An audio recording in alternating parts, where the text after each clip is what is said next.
News కు స్వాగతం. ముందుగా హెడ్లైన్స్. పీఎం కిసాన్ రైతులకు అలర్ట్. ఫిబ్రవరి 24 లోపు ఈ పని చేయండి, లేదంటే 7 నెలల తర్వాత తెలంగాణ భవన్కు కేసీఆర్. సీఎం చంద్రబాబుకి వైఎస్ జగన్ వార్నింగ్. శ్రీకాళహస్తీశ్వర ఆలయాన్ని దర్శించుకున్న కేంద్ర మంత్రి పెమ్మసాని దంపతులు. వ్యవసాయం చేసే రైతులు ఆర్థికంగా కుంగిపోకుండా పెట్టుబడి సాయం అందించే ఉద్దేశంతో భారత ప్రభుత్వం 2019లో ప్రధానమంత్రి కిసాన్ సమ్మాన్ నిధి యోజన పథకాన్ని ప్రారంభించింది. ఇప్పటికే 18 విడతలుగా రైతుల ఖాతాలో నిధులు జమ చేసిన కేంద్ర ప్రభుత్వం 19 విడత నిధులు విడుదల చేసేందుకు సిద్ధమైంది. ఈ విడతలో భాగంగా అర్హులైన రైతుల ఖాతాలో 2,000 జమ కానున్నాయి. ఫిబ్రవరి 24వ తేదీన ప్రధాని నరేంద్ర మోదీ బీహార్లోని బగల్పూర్కు చెందిన రైతుల ఖాతాలో పీఎం కిసాన్ సమ్మాన్ నిధి యోజన డబ్బులను జమ చేస్తారు. కొత్తగా 120 ప్రాంతాలకు విమాన సౌకర్యం. వచ్చే 4.5 ఏళ్లలో దేశంలో కొత్తగా 120 ప్రాంతాలకు విమాన సౌకర్యం కల్పించబోతున్నామని పౌర విమానయాన శాఖ మంత్రి కె రామ్మోహన్ నాయుడు తెలిపారు. విమానాశ్రయాల నిర్మాణం, సీప్లేన్, హెలికాప్టర్ ఇలా ఏదో ఒక రూపంలో కనెక్టివిటీ కల్పిస్తామన్నారు. మంగళవారం గుంటూరులో బీజేపీ ఆధ్వర్యంలో కేంద్ర బడ్జెట్ 2025-26పై ఏర్పాటు చేసిన చర్చాగోష్ఠిలో ఆయన మాట్లాడారు. అధినేత కేసీఆర్ అధ్యక్షతన బీఆర్ఎస్ పార్టీ విస్తృత స్థాయి కార్యవర్గ సమావేశం ప్రారంభం. ఈ విస్తృత స్థాయి సమావేశానికి పార్టీ వర్కింగ్ ప్రెసిడెంట్ కేటీ రామారావుతో పాటు పార్టీ రాష్ట్ర కార్యవర్గం, జిల్లా పార్టీ అధ్యక్షులు, ప్రస్తుత మరియు మాజీ ఎంపీలు, శాసనమండలి సభ్యులు, శాసనసభ్యులు, కార్పొరేషన్ చైర్మన్లు, జిల్లా పరిషత్ చైర్మన్లు, డీసీసీబీ, డీసీఎంఎస్ అధ్యక్షులు, పార్టీ నియోజకవర్గ ఇన్ఛార్జీలు హాజరయ్యారు. 25 ఏళ్ల బీఆర్ఎస్ పార్టీ ఆవిర్భావ సిల్వర్ జూబ్లీ వేడుకల నిర్వహణ గురించి చర్చించడంతో పాటు పార్టీ సభ్యత్వ నమోదు, గ్రామస్థాయి నుండి పార్టీ నిర్మాణం తదితర నిర్మాణాత్మక కార్యాచరణ గురించి పార్టీ నేతలకు అధినేత కేసీఆర్ దిశానిర్దేశం చేయనున్నారు.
బీసీ హిందువులలో తురుకోళ్లను కలుపుతారా?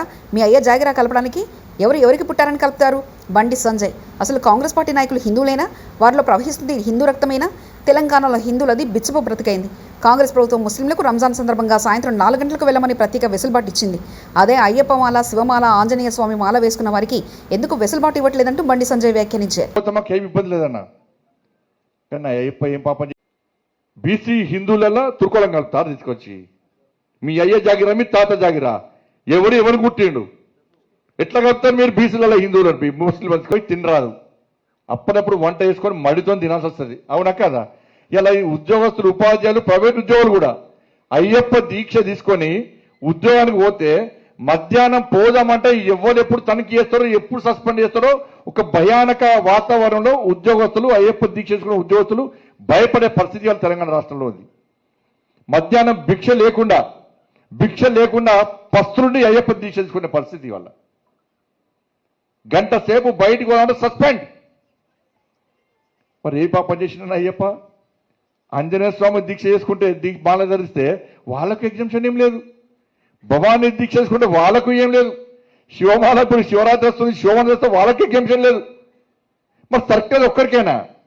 అంటే హిందువుల పరిస్థితి తెలంగాణ రాష్ట్రంలో బిచ్చ బతికేంది వాళ్ళ హిందువుల పరిస్థితి. వైఎస్ఆర్సీపీ హయాంలో రైతుల కోసం ప్రవేశపెట్టిన సంస్కరణలన్నీ కనబడకుండా పోయాయి. గ్రామాల్లో ఆర్బీకే వ్యవస్థ నిర్వీర్యమైపోయింది. మా ప్రభుత్వ హయాంలో ఇతర పంట కొనుగోళ్లకు 7,000 కోట్లు ఖర్చు చేసి ప్రతి రైతును ఆదుకున్నాం. నేడు కల్తీ విత్తనాలు, ఎరువులు బ్లాక్లో కొనాల్సిన పరిస్థితి. ప్రభుత్వం ఇస్తానన్న పెట్టుబడి సాయం లేదు, సున్నా వడ్డీ లేదు. ఈ ప్రభుత్వంలో రైతులు నష్టపోయారు. చంద్రబాబు రైతులకు కనీస మద్దతు ధర వచ్చేలా చూడాలి, లేదంటే తీవ్ర పరిణామాలు ఉంటాయని రైతుల తరఫున హెచ్చరిస్తున్నామంటూ వైఎస్ జగన్ వ్యాఖ్యానించారు. ఒక ప్రతిపక్ష నాయకుడు ఇక్కడికి వస్తున్నాడు అనంటే, రైతులతో మాట్లాడే ప్రయత్నం చేస్తున్నాడు అనంటే కనీసం పోలీసుల భద్రత కూడా చంద్రబాబు నాయుడు గారు ఇవ్వని పరిస్థితి. నేను ఇదే చంద్రబాబు నాయుడు గారికి చెప్తా ఉన్నా, ఎల్లకాలం ఈ ప్రభుత్వం ఉండదు. రేపొద్దున ప్రతిపక్షంలో మీరు కూర్చున్నప్పుడు ఇదే మాదిరిగా పోలీసు భద్రత మేము తీసేస్తే ఎలా ఉంటుందో ఒక్కసారి ఆలోచన చేసుకో చంద్రబాబు. నువ్వు చేస్తా ఉన్నది కరెక్టా కాదా అన్నది కూడా ఒకసారి ఆలోచన చేసుకోమని చంద్రబాబు నాయుడు గారికి ఈ సందర్భంగా గట్టిగా చెప్తా ఉన్నాం, విజ్ఞప్తి చేస్తూ. పాస్పోర్టు కార్యాలయంలో కేసీఆర్. బీఆర్ఎస్ చీఫ్ కేసీఆర్ సికింద్రాబాద్లోని పాస్పోర్ట్ కార్యాలయానికి చేరుకున్నారు. వచ్చే నెలలో ఆయన అమెరికాలో పర్యటించనున్నట్లు సమాచారం. ఈ నేపథ్యంలో పాస్పోర్ట్ అప్డేట్ చేయించుకున్నారు. ఆయన వెంట సతీమణి శోభ ఉన్నారు. అనంతరం ఆయన బీఆర్ఎస్ భవన్లో పార్టీ నేతలతో విస్తృత స్థాయి సమావేశానికి హాజరు కానున్నారు.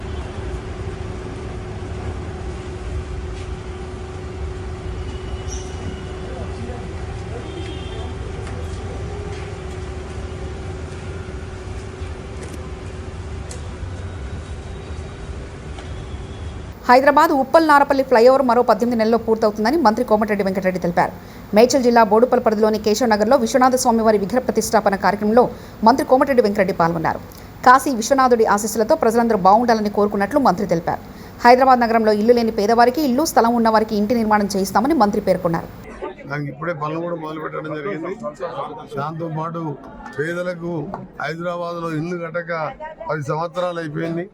అలాంటి వారికి సొంత జాగా ఉన్న వారికి ఇల్లు కట్టించే కార్యక్రమం కానీ ఇంకా ఎన్నో చేసే కార్యక్రమాలకు మా ప్రభుత్వానికి, ప్రజాపాలనకు ఆ స్వామివారు మాకు ధైర్యాన్ని ఇవ్వాలని మా ముఖ్యమంత్రి గారికి, మా క్యాబినెట్ మంత్రులకు, మా ప్రభుత్వానికి మాకు అండగా ఉండు, మాకు ఆశీర్వదించి ప్రజలకు సేవ చేసే అవకాశం కల్పించాలని, ముఖ్యంగా ఇంకా మంచి ఆలయాన్ని కట్టుకొని చేసిన పాల్గొన్న ప్రతి దాతలతో పాటు ఇంతమంది శిల్పులను చిక్కిన శిల్పులకు అందరు కూడా అభినందనలు. వచ్చే 18 మాసాలలో లింగమతుల స్వామిని దర్శించుకున్న మంత్రి కోమటిరెడ్డి దుర్బాజ్పల్లిలోని శ్రీ లింగమతుల పెద్దగట్టు జాతరలో కొలువుదీరిన లింగమతుల స్వామిని బుధవారం రాష్ట్ర రోడ్డు భవనాల శాఖ మంత్రి కోమటిరెడ్డి వెంకటరెడ్డి దర్శించుకుని ప్రత్యేక పూజలు చేశారు. ఈ సందర్భంగా ఆయన మాట్లాడుతూ లింగమతుల స్వామి ఆశీస్సులతో ప్రజలంతా సుభిక్షంగా ఉండాలని కోరుకున్నారు. వారి వెంట ఎమ్మెల్యేలు వేముల వీరేశం, బీర్లా ఐలయ్య, ఏఐసీసీ సభ్యుడు సర్వోత్తం రెడ్డి నాయకులు పాల్గొన్నారు. తిరుపతి జిల్లా శ్రీకాళహస్తీశ్వర ఆలయాన్ని కేంద్ర మంత్రి పెమ్మసాని చంద్రశేఖర్ దంపతులు దర్శించుకున్నారు.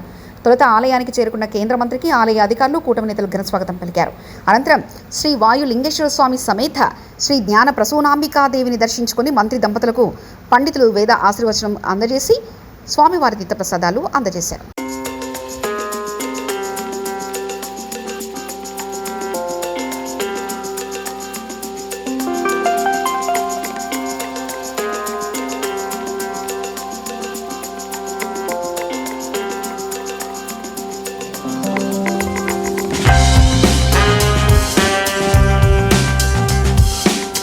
సినీ దర్శకుడు నాగశ్విన్ నాగర్ కర్నూలు జిల్లా సందడి చేశారు. తాడూరు మండలం ఐతోలు గ్రామంలో నూతనంగా ఏర్పాటు చేసిన ఛత్రపతి శివాజీ విగ్రహాన్ని స్థానిక ఎమ్మెల్యే కుచ్చుకుల రాజేష్ రెడ్డితో కలిసి నాగశ్విన్ ఆవిష్కరించారు. కార్యక్రమంలో పాల్గొన్న విద్యార్థులతో కలిసి ఆయన సెల్ఫీలు దిగారు. 100 ఏళ్లుగా శివాజీని ప్రజలు ఆరాధించడానికి కారణం ఆయన ప్రదర్శించిన ధైర్య సాహసాలేనని నాగశ్విన్ పేర్కొన్నారు.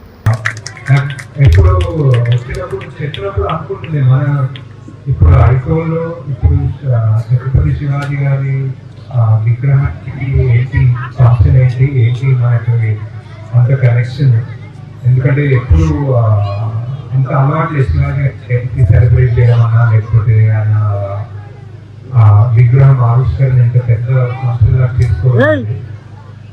అంటే ఈ మధ్య కాలంలో ఒక 10 ఏళ్ళు ఒక చాలా గొప్ప వ్యక్తి ఎవరైనా ఉండొచ్చు, బిజినెస్ లో అన్నా, పాలిటిక్స్ లో అన్నా, ఫిలాంథ్రపీలో అన్నా, ఎవరికి ఎంత గొప్ప వ్యక్తి అన్నా ఒక 10 ఏళ్ళు 20 ఏళ్ళ తర్వాత మర్చిపోతాము. మా అయితే ఒక 50 ఏళ్ళు గుర్తు పెట్టుకుంటాను. కానీ శివాజీ గారు 100 ఏళ్ళ తర్వాత కూడా గుర్తు పెట్టుకున్నామంటే ఒక కారణం ఉంటుంది. అక్కడే ఆయన ఎక్కడో యుద్ధాలు అక్కడ చేసి ఆయన రాజ్యం అక్కడుండి అంతా ఇంత దూరం మరాఠా రాజ్యంలో చేసిన తర్వాత కూడా మన ఊర్లో ఐకోల్లో ఆయన విగ్రహం పెట్టుకున్నామంటే ఆయన గొప్పతనం ఏంటి, ఎందుకు 100 సంవత్సరాల తర్వాత ఉంది అనేది ఒక ఆలోచించదగిన విషయం. ఎందుకంటే ఐ థింక్ మెయిన్లీ ఆయన ఒక ధైర్యం కరెక్ట్, ఆయన కరెక్ట్ చేసుకున్నారంటే ఏది ఆలోచించకుండా ధైర్యంతో ముందుకెళ్ళాడు. ఆయన దేశం కోసమన్నా, ఆయన రాష్ట్రం కోసమన్నా, ఆయన ప్రజల కోసమన్నా ఆ ధైర్యం అనేది మనం శివాజీ గారి నుంచి నేర్చుకోవాలనిపిస్తుంది. అండ్ ఎవరు ఎంతమంది ఒక 100 మంది అడ్డొచ్చినా నీది కరెక్ట్ అనిపిస్తే నువ్వు ముందుకు వెళ్ళిపో, ఈ విగ్రహం దానికి జర్నీ అండ్ దాంట్లో ఒక ఇన్స్పిరేషన్ లాగా ఉంటుంది నాకు. అండ్ ప్రతిసారి మన స్కూల్ దగ్గర ఏదైనా ఈవెంట్ చేస్తే చాలా బాగా అనిపిస్తుంది ఇంత పిల్లలతోటి, ఇక్కడ మన పిల్లలతోటి. అండ్ ఈసారి రేపు వాళ్ళ పిల్లలు కూడా వచ్చారు మన దగ్గర. సో ఐపీఎల్లో ఎంతమంది పిల్లలు ఉన్నారు. సో ఎగ్జాక్ట్లీ 10 ఏళ్ళలో వీళ్ళు కొంతమంది ఇక్కడ చీఫ్ గెస్ట్ లో వచ్చి నేను మాట్లాడుతుంటే నేను అక్కడ వింటానని హోప్ చేస్తున్నాను. నేను ఒక్క ఫోటో తీసుకున్నాం అనుకున్నా, అందరు పిల్లలు ఇక్కడ వచ్చేసి నాకు ఒక సెల్ఫీ తీస్తాను. ఒక సెల్ఫీ తీసుకుంటా మళ్ళీ. సార్ ఏం చెప్పారు? జై భవానీ వీర శివాజీ అన్నారు.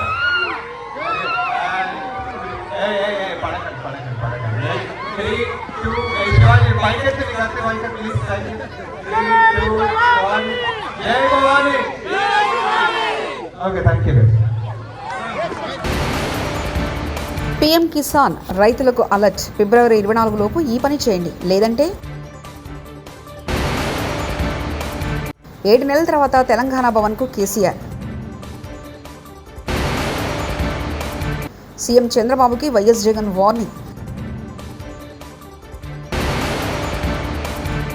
శ్రీకాళహస్తీశ్వర ఆలయాన్ని దర్శించుకున్న కేంద్ర మంత్రి పెమ్మసాని దంపతులు. ఇవి బులెటిన్ విశేషాలు.